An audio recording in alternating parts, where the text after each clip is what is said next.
Yes, yes, yes. Thank you once again, uh, all those who are watching the channel. This is Africa Reimagined. My name is Kwame Gonza. Today, I want to speak about the idea of private sector versus public sector of an economy. We all know that a government which is normally elected by the African people um, is part of the public sector. The public sector is an embodiment of the desires and aspirations of the people. And when it comes to Africa, it is the African people.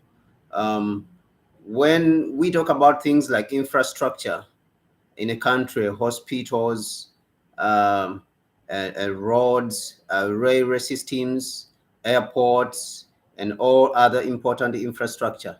These things are normally built by the public sector and through money from taxation and public resources. And so there is this tendency by neoliberal educated African intellectuals to prop up the private sector and put it at the top of the public sector. And I think that this is a very dangerous mistake that is being done and is a disservice to the African continent. This is playing into the hands of neocolonialism and its tools. The idea of privatization came about especially during the period of the structural adjustments programs, which came about in starting in the 70s after the overthrowing by the same imperialistic overthrowing of African leaders. So they propped up this idea of privatization, and then it started propping up, the private sector. And what we see today is that we see African intellectuals going about running around and propping up as the the private sector is the only solution to the African problem. And this is a very, very big mistake. If someone has not dispelled this lie or these lies that they have been sending around, I think it is very timely that we should speak about this situation, that we should address this problem. The private sector is important, but is not as important as is being propped up. The private sector for the last 60 years has been used as a vehicle of exploitation of the African people. And because most of the resources on the continent now are primary, the Western corporations have been coming in the name of the private sector and over exploiting the African people and the African resources. Look at the UN report in 2020, which came out, and it pointed out that Africa is losing more than $100 billion every year to illicit financial outflow. And who is facilitating this outflow? It is the so-called private sector. It is the so-called private sector, the banks, the Western banks, banks like Barclays Bank, Standard Chartered Bank, all those banks, you see, Societe Generale of France. Now, who's dominating the energy sector? Companies like Total, companies like Shell. These are the companies which are stealing from Africa. Who's stealing from the mining sector? Who's dominating the mining sector? Oppenheimer, Anglo Gold, Ashanti. These are the companies that are stealing from Africa. So who is stealing from Africa? These are the corporations that are stealing from Africa. So when we are talking about the private sector, we need to talk about how Nkrumah looked at the private sector, how Nkrumah looked at developing the continent.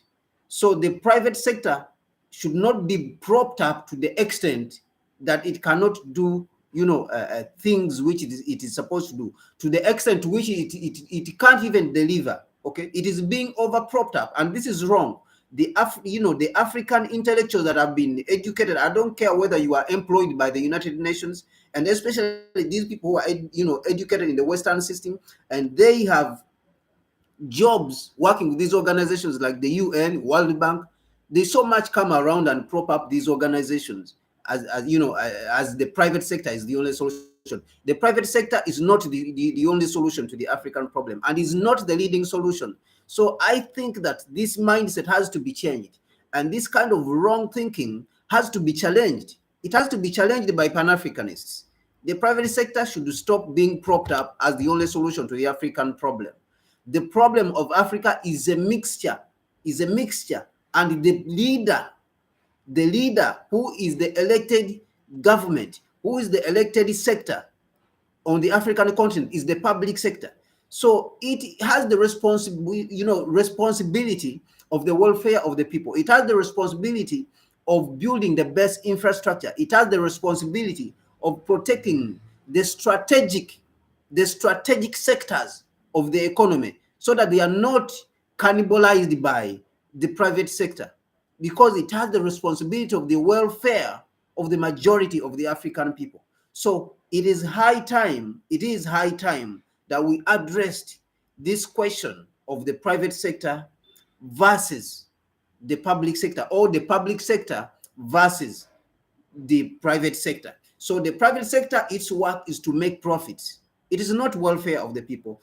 And then the public sector, its work is to take, to look at the welfare of the people, take care of the welfare of the people, and at the same time, it should be engaged in making profit.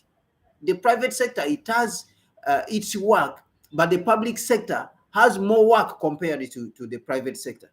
Okay, so let this thing be addressed in its entirety. When it comes to infrastructure, like we said, the public sector has the duty to build the infrastructure, the best infrastructure, and even the best industries, and to invest in the strategic sectors of the economy, the strategic industry of the economy, mining, the energy sector, the infrastructure.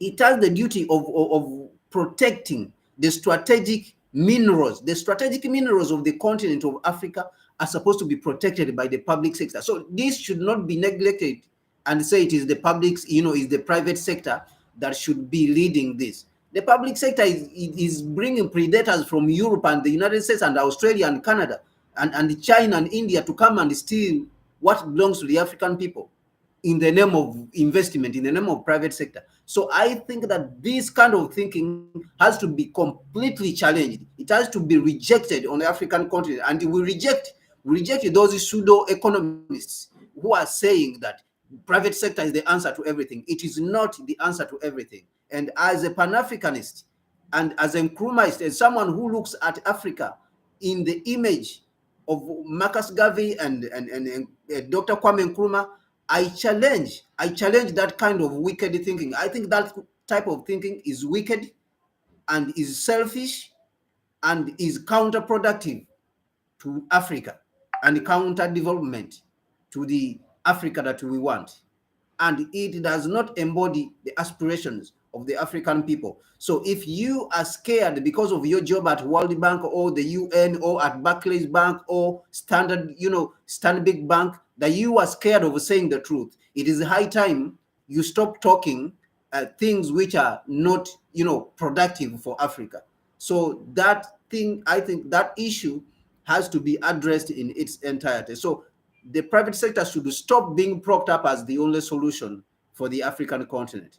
I thank you very much. This is Africa Reimagined, where we discuss all issues African, and we'll continue to come in this, a spirit to be able to, to challenge all the narrative that is negative that has been planted on the continent and whose purpose is to continue to exploit Africa under the guise of investment, under the guise of aid, and under the guise of security, providing security. So we are saying that Africa has to develop on its own.